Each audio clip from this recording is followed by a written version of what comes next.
On the eve of the wedding, Julia's childhood friend posted a status wearing my suit. With his arm around Julia's shoulders, he wrote, "Having the happiness of being with Julia, let me experience it one last time." I commented, "How about I call off the engagement? Otherwise, you can only wear that suit for one day." The next second, the post was deleted. He sighed theatrically and said to Julia, "Tomorrow you'll belong to another man." I was just feeling a bit sentimental. "I didn't expect your husband, Hector, to get angry." Julia immediately changed her WeChat background to a cheek-to-cheek photo of the two of them. She called me. "He grew up with me." To him, "I'm like a little sister." What's wrong with an older brother being reluctant to let go of his sister? If you keep being passive-aggressive and jealous for no reason, then don't marry me.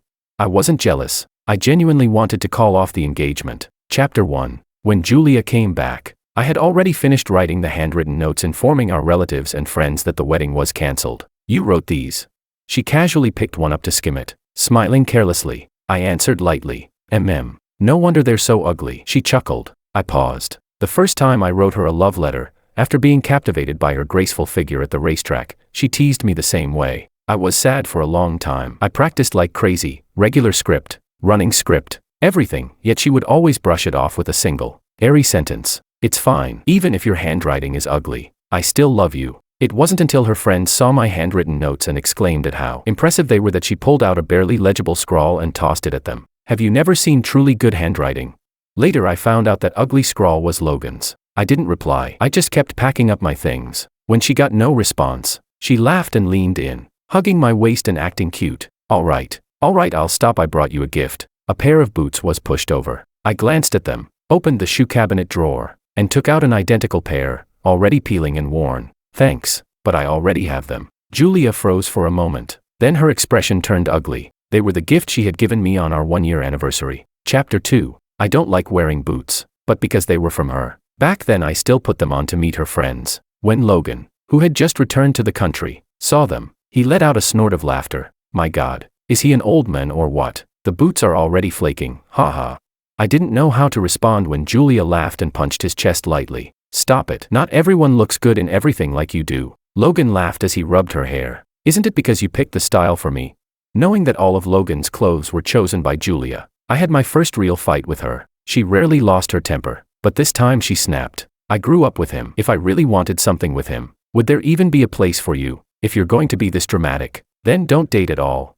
That argument ended with me begging her not to break up. Those boots, symbols of my humiliation, were sealed away by me after that. Yet Julia, as if she remembered none of it, bought another identical pair. She seemed to feel a bit guilty and stepped forward to hug me. "I'm sorry, babe. I've been really busy lately and grabbed the wrong style. I'll buy you a new pair right away. Pick whatever you want. I want you to know, this time I truly want to marry you." I didn't say anything. This was already the third time we were preparing for a wedding. The first time, during the engagement, Logan snatched my wedding ring and put it on himself. I forced him to give it back, and Julia said I couldn't take a joke. The wedding was cancelled. The second time, when the priest asked Julia if she was willing, Logan jokingly shouted no before she could answer. I publicly humiliated him until he left the venue. Julia immediately took off her veil and said she wasn't getting married. She said, "Whether I get married or not, he's still my brother. If my groom makes him feel wronged, I'd rather stay single for life." "Julia, things don't happen more than 3 times. I said calmly. Her arm, which was wrapped around mine, stiffened slightly. She seemed about to explode again, but when she looked up, she met my cold, detached gaze. For a moment, she froze too. "Hector, I know you're angry about the suit." Her usually careless eyes turned serious for once. "I'll order you a new one." Ignoring my attempts to stop her, she picked up her phone and announced in the group chat that my suit had an issue and the wedding would be postponed. "Julia, don't do this." I frowned and tried to stop her, but she had already sent the message. She grabbed the hand I reached out with and forcefully dragged me toward the door. "Come on, let's pick a suit for my husband." "Julia, let go." I frowned, but she just smiled, dragging me all the way downstairs and stuffing me into the passenger seat. I was about to get out when I saw a photo of Logan stuck on the dashboard. The handwriting looked exactly like Julia's. "Logan GE's exclusive seat. No trespassers." A hand reached over and tore the sticker off in one motion. Logan thought it was funny and stuck it there. "If you don't like it, I'll rip it off." She really did throw the sticker away, but her tone was unhurried, completely nonchalant. She was always like this. Whenever Logan crossed a line, she would deal with it promptly, but always thought it was no big deal. Then, when I finally blew up, she would get impatient. "It's such a small thing. Do you really have to make a fuss?" "Oh, It's fine, you didn't need to tear it off. As soon as I said that, Julia glanced at me, disbelief flashing in her eyes. After all, in situations like this, I always demanded an explanation. She let out a light laugh and turned the steering wheel. I know you're mad. It's okay, your wife will pick the most handsome suit for you. This time, we'll properly get married. This time. But we weren't getting married anymore. I said flatly, Julia, you don't have to do this. She froze for a second, then reached over and lightly hit me, not taking it seriously at all. Annoying. Don't say stupid things. Chapter 3. 3 weddings in. This was the first time Julia had ever accompanied me to choose a suit. As she proactively explained her requirements to the sales associate, I interrupted her. I'm not here to make a suit. I'd like to ask about returns. The associate froze. But this lady said you were getting married. Julia hurried to cut in. He means the previous measurements weren't right. I didn't know if it was just my imagination, but I caught a trace of barely concealed panic in her movements. She turned to look at me, as if anxiously seeking confirmation. Right, honey. The associate also looked at me. So you'd like to adjust the size, sir? The size. I thought of Logan's post, the one where he was wearing a suit, and looked back at the associate. About the suit, could we talk privately? When the associate and I went into the room, Julia seemed to visibly relax. Thinking of getting it custom made, she asked. I nodded. The associate smiled. Looks like this gentleman wants to give you a surprise. She laughed and lightly punched my chest. I'll wait for you. I pushed her hand away and closed the door, but when I came out, she wasn't waiting outside. When I found her, she was on the phone in the car. Seeing me, she waved for me to get in. I had just gotten into the car when Logan's voice came through. Why do I hear a car door? It's your brother-in-law, Julia said. I came along with him to pick out a new suit. There was silence on the other end. Logan, Julia asked. Julia, my car broke down. I saw Julia's hands tighten abruptly around the steering wheel. Julia, the car suddenly stalled, and the doors are locked. I can't get out. Just as Julia was about to say something, I spoke. Take me home first. Julia froze. I turned to look at her. I won't stop you from going to him, but you were the one who brought me out. You should take me home before you go. Julia. Logan's voice on the phone started to tremble. I directly took the phone from her hand. Logan, even if the car breaks down, you can turn on the lights. There's an emergency hammer inside. Those can smash the window. It only takes a few minutes from here to my place. If you really can't handle it, you could. Hector. Julia snatched the phone back, staring at me in disbelief. You know Logan has claustrophobia. What do you mean? Making him wait there alone while I take you home? Didn't I already buy you a new suit? What kind of ridiculous jealousy are you having at a time like this? I'm not jealous. I stayed calm. There's no way to get a cab here. There are no streetlights. And 2 months ago there was a knife robbery in this area. It's very inconvenient for me to go back alone. Julia. The voice on the phone turned into outright sobbing. Come quickly. Julia's breathing became uneven. She flung open my side of the car door, unbuckled my seatbelt with a sharp click, and shoved me hard. You're becoming more and more unreasonable. Get out and calm yourself down. The car sped off in front of me. When we left, she hadn't given me a chance to change clothes. All I had on was a coat for warmth. In the dead of winter, the wind cut through me, and I couldn't help but shiver. Chapter 4. In the end, it was my buddy who drove all the way out to that pitch-black alley with no streetlights to pick me up. Didn't a murder happen around here not long ago? He cursed angrily while driving. She just left you here like that. I told him to calm down while wrapping myself in the blanket he'd brought me, then sneezed. I opened my phone. Logan had updated his moments. He was also wrapped in a blanket, his arm around Julia, who looked like she had fallen asleep. Thank you, my dear. You'll always be the one standing behind me whenever I turn around. I tilted my phone toward my buddy. Alan, look, I said. His blanket isn't as nice as yours. Alan froze. I had broken down over Julia so many times that he'd assumed this time would be another sleepless night of comforting me. He hadn't expected me to tease him instead. After a beat, he snorted with laughter. Of course it isn't. Don't you know whose it is?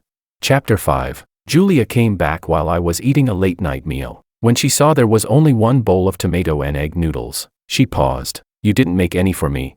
I finished my last bite. If you're hungry, find something yourself. I gathered my dishes and brushed past her. She looked stunned. No matter how fierce our fights used to be, I always left her food, especially since this time, after the argument, she had actually come home. She stood there, displeasure written all over her face. I knew it well. She was waiting for me to coax her, but I put away the dishes and walked straight into the bedroom without even glancing at her. Can you stop making a scene?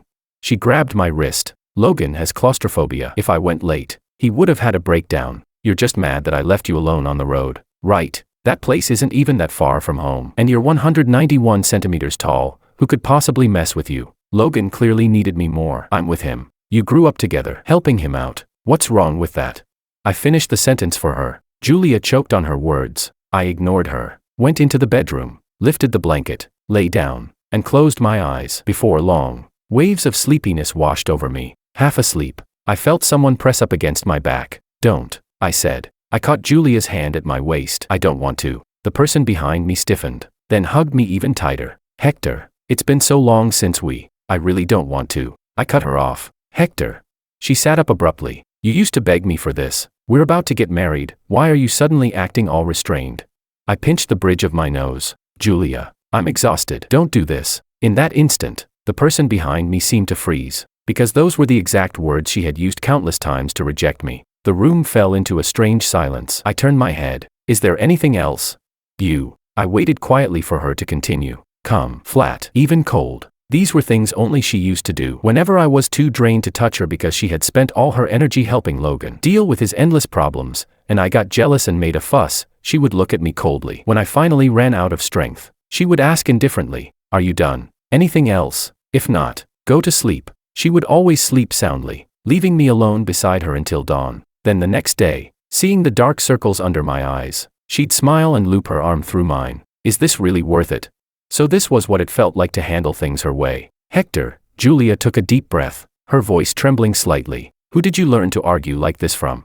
If I had to say, the answer could only be her. But that wasn't my intention. I'm not arguing. I'm genuinely tired. The woman who had always kept me firmly under her control suddenly found herself speechless. She nodded, smiling mockingly. Fine, do whatever you want. I'm going to find Logan. She really stood up, got dressed, and strode out. The door slammed shut with a deafening bang. I yawned, rolled over, and slept straight through until morning. Chapter 6. Julia didn't come home. For half a month straight, she didn't contact me at all. But unlike before, I didn't beg her friends to help me look for her. First, because I genuinely didn't want to. Second, because her WeChat moments started updating again. That moments page that used to show nothing but a single line suddenly turned into daily updates. Today it was a candlelight dinner with Logan. Tomorrow, a concert with Logan. The day after, an exhibition with Logan. Sometimes she would post several updates in a single day. Every single one involved Logan. Seeing how diligently she was curating her moments, I couldn't help but give her latest post a like. Strangely enough, after that, she never posted any more photos of outings with Logan. What? Did my like feel unlucky to her? She could have just blocked me. I didn't care much about that little episode and started hanging out with Alan every day instead. During those 6 years with Julia, every move I made, every emotion I had, revolved around her. It had been a long time since I'd relived my youth with Alan. At a dinner with a few old friends, I ran into Julia in the hallway outside a private room next door. When she saw me, the irritation in her eyes instantly brightened. Hector. She grabbed my hand. I knew you wouldn't forget my birthday. I froze. Your birthday. Her grip paused. You forgot. I didn't answer. She tightened her hold, irritation creeping into her voice. I posted it on my moments. Only then did I open my phone. Sure enough, after the post I had liked, she had shared another update about friends celebrating her birthday. Sorry, I said. I forgot. The hand gripping mine trembled slightly. For a brief moment, the corners of Julia's eyes seemed to redden. You never used to forget. The past. Memories flooded in. I nodded. Yeah. Oh, Hector's here. Logan's voice rang out. He leaned out of the private room, holding a glow stick, smiling casually. Here to grab a free meal. Julia's friends followed right behind him. Hector. Hector's here. I told you, Hector would never miss Julia's birthday. Ha ha ha.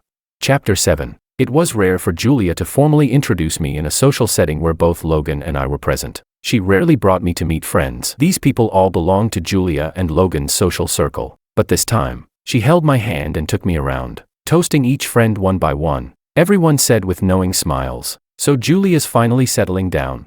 Faced with what she usually considered an insulting tease, she surprisingly smiled and accepted it. What surprised me even more was the video playing on the screen in the private room. It showed every beautiful memory of us, from when we first met, to our engagement, to now. As photo after photo scrolled by, I forced a smile. If this video had been played half a month earlier, I probably would have cried from being moved. Throughout the entire video, Julia held my hand tightly. Then, as the video ended and some people were already wiping away tears, the knife for cutting the cake was placed into my hand. The atmosphere was perfect. Everyone cheered. Hector, cut the cake. I gently set the knife down, Sorry, I'm not here for this party. Julia froze. I looked at her. I came today out of respect for our 6 years together, just to wish you a happy birthday. I've got another gathering next door. You guys carry on. And with that, I really did turn around and walk away without looking back. Hector. A hand clamped tightly around my wrist, using almost all its strength, squeezing hard enough to hurt. Julia's eyes were rimmed red. You're really just going to leave like this? I was silent for a moment, then suddenly laughed. I turned back, casual and indifferent. What, without me? You can't even get through this birthday. Chapter 8. I used to be the one most enthusiastic about celebrating Julia's birthday. The first time we decided to get married, it was my proposal. We had been in love for 5 years then. I had already bought the engagement ring myself. I invited our mutual friends and asked them to wait at her place on her birthday, planning to give her a surprise when she came home. But that entire birthday passed, and she never showed up. When I called her, the sound of sea wind came through the phone, mixed with Logan's excited shouting from time to time. Her voice sounded tired. I'm watching the sea with Logan. What's up? Everyone's eyes landed squarely on me. I felt prickles on my back, my eyes burning as I clenched my fists. Julia, I prepared a birthday gift for you. She paused for a moment, then laughed casually. Oh, if you hadn't said anything, I would have forgotten. Logan hasn't had enough fun yet. We'll talk when I get back. Julia, I lost control for once. Shouldn't I be the one with you on your birthday? Everyone's watching. There was a brief silence on the other end. When she spoke again, her voice had turned cold. Did I ask you to prepare a birthday surprise for me? I froze. She continued. Hector, I'm just your girlfriend. I didn't sell myself to you. I don't have to tell you everything I do, including what I do on my birthday. This is my birthday. Whether I celebrate it, how I celebrate it, and who I celebrate it with has nothing to do with you. Who told you to get sentimental and arrange all this on your own? The call ended, the busy tone ringing in my ear. That night, I became a joke among our mutual friends. Now, looking at the anxious woman in front of me, I let out a soft laugh. This is your birthday. Whether you celebrate it, how you celebrate it, and who you celebrate it with, what does that have to do with me? Who asked you to get sentimental and prepare all this drama for me? The room fell completely silent. Then Logan slammed his glass down and rushed forward, blocking Julia protectively. If you don't want to wish her a happy birthday, then stop ruining the mood. There are plenty of people here. She doesn't need you. Don't think that just because you're her boyfriend you can do whatever you want. Julia and I. Logan.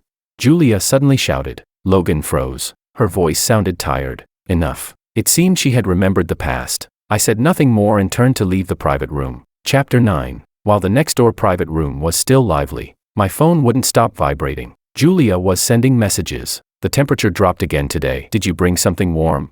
I didn't reply. After a while, another message came in. Don't drink too much. You can't handle alcohol. If someone pressures you to drink, call me and I'll come over. Annoyed, I turned off notifications altogether. When our gathering finally ended and I was sitting in the car on the way back, I realized she had sent several more messages, asking when I was coming home, saying she was already outside waiting for me. I snapped a photo of the view outside the car window. Heading back. Don't worry about me. She replied almost instantly. Okay, message me when you arrive. I might get home a bit late. I knew why. Taking Logan home. Her standard routine. I didn't reply and closed my eyes to rest. I didn't question her like I used to, asking why she was coming home late. Later that night, I stayed at a hotel gaming with my buddies until midnight when my phone rang. I answered helplessly. You didn't come back? Julia asked. I replied. Out with Alan. What's wrong? There was a brief silence. Then her voice dropped. So now you don't even want to come home? The game had been interrupted. I frowned. I'm just out with my buddies. Is it really that interesting for you to interrogate me like this? The other end went quiet. Only then did I realize I had just taken on the role that used to belong to Julia. She was always the one who stayed out all night, and I was usually the one questioning why she wouldn't come home. Hector. Julia took a deep breath. When are you coming back? I'll come pick you up. No need. Then, it's cold. Did you bring warm clothes? Her words felt unusually excessive tonight. Didn't I survive just fine the day you dumped me out of the car? Her voice trembled slightly. I sighed. I've got things to do. I'm hanging up. And I really did hang up. That night, she never contacted me again. But the next morning, after saying goodbye to Alan, I discovered that her Porsche was parked downstairs. Chapter 10. I asked your friends. They said you were here. Julia was standing in front of the car, waiting for me. I paused. It had always been her who disappeared without a trace, while I ran around asking her friends where she was. This was probably the first time she had asked my friends about my whereabouts. After being out all night, I really did want to go home and catch up on sleep. Thanks. I ignored the hand she reached out, brushed past her shoulder. opened the back door myself, and got in. She turned around, surprised to see me sitting in the back seat. A trace of displeasure crept onto her brow. On the drive home, I could feel her gaze through the rearview mirror. Her slightly furrowed brows clearly showed her dissatisfaction. I kept my head down, playing on my phone, not looking up, nor did I, like before, take the initiative to ask why she was unhappy. The suit shop said your suit is still being made. She suddenly spoke. I froze. Her expression carried a hint of disdain. You were never serious about calling off the engagement anyway. Dial back the tantrum, or you might really ruin this wedding. I snapped back to reality. Oh, right. The clerk told me this morning it was ready. Let's pick it up and take it home. She was taken aback, but she still turned the car around and headed to the suit shop. Chapter 11. All the suits were made according to this gentleman's specifications. You'll definitely look great in it. The clerk handed the suit to me with a beaming smile and enthusiastically gestured toward the fitting room. No need. I'll try it on at home. Hearing that, the clerk pressed her lips together in a knowing smile. I get it. Going home to surprise your wife. Right. No problem. If anything needs adjusting, just bring it back. We do alterations for free. Julia curved her lips. Thank you. She took the suit from me as she spoke, looking at me with a touch of smug understanding. After 6 years together, I knew exactly what she was thinking. I'd thrown my little tantrum for so long, and in the end, hadn't I still arranged the suit? At bottom, it was just sulking to get attention, but the moment we opened the door, a familiar figure suddenly wrapped an arm around her. Julia. Logan. For the first time, Julia looked genuinely startled to see Logan appear in our home. In her plans, today was probably meant to belong to just the two of us. I'm the one who asked him to come, I said calmly, gesturing for Logan to follow me into the bedroom. Wait outside for a moment. Not long after, the bedroom door opened. The suit was on Logan's body, unmistakably handsome. Julia immediately stood up from the couch. Logan looked himself over, then turned to Julia. So, how is it? But Julia walked straight toward me. What is going on? I smiled lightly and straightened the decoration on Logan's chest. The previous suit was made to my measurements. It didn't fit him very well. This one was custom made just for him. See, isn't it much better? Shock flooded Julia's eyes. I, however, smiled leisurely. There's nothing more suitable for him than this. Let him marry you in it. Trust my taste. Hector. Julia's voice began to tremble. Even her hands shook as she raised them to grab my arm. You're joking with me. I blinked.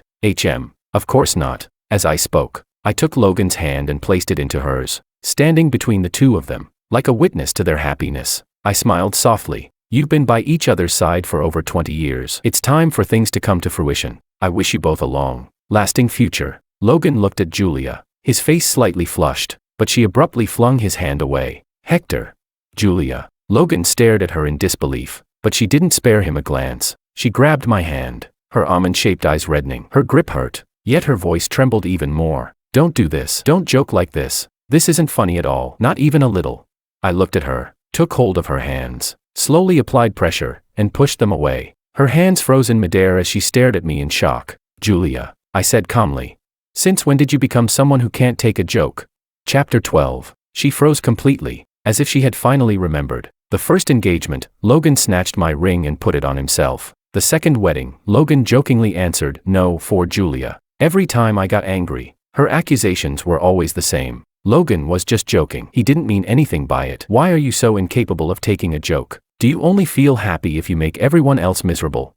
Julia's smile turned bitter. She slowly withdrew her hands. The woman who was always lively and bright now looked like a withered leaf. Clenching her teeth, she still lifted her head. Hector, let's stop this. Let's get married properly. I'll never joke with you again, okay?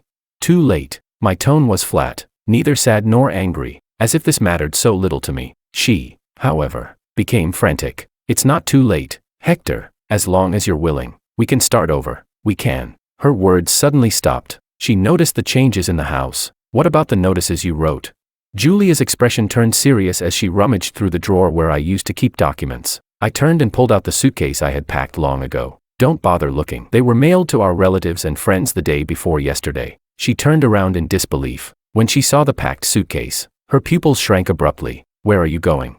Jiangnan needs a director. I've already booked the flight. She shook her head in disbelief. Hector, you're lying to me. I shook my head. There's no reason for me to lie to you. Standing in the apartment we once planned to use as our marital home, I looked at her calmly. Didn't you notice? There's nothing of mine left here. She froze. Only then did she realize that the shoe cabinet, once always full, was now completely empty, except for the pair of boots she had given me, still lying there. Julia, take care of yourself from now on. Leaving behind that sincere blessing, I opened the door and walked out. Behind me came a heart-rending scream. Hector. Then Logan's frantic voice followed. Julia, don't go. Even if he leaves, I can stay with you. We're the ones who grew up together. Get out. Get the hell out. From upstairs came the sounds of things being smashed, and a woman crying. I thought I must have heard wrong. After all, it was already quite far away. Mishearing was normal. I got into a taxi and left the city. Chapter 13. City C hosted a new horse racing competition. When the spirited rider sprinted forward in a stunning finish, pulling far ahead of the rest, the entire crowd erupted into screams. When she removed her helmet, I, standing beside Alan and waving a small flag, froze. It was Julia. The host asked her what she wanted to do most at this very moment. She took out a ring and held it up for everyone to see. I hope the man I love will marry me. The crowd roared with cheers. Only I stared at the ring on the big screen and couldn't help curling my lips into a bitter smile. It was exactly the same ring I had bought back then. I had hidden it in a cake, planning to give her a surprise, but at that time, she was accompanying her childhood friend to watch the sea. She and I really were a perfect match. Even our taste was identical. When her finger pointed toward my seating area, the lights all swung over in unison. The camera zoomed in.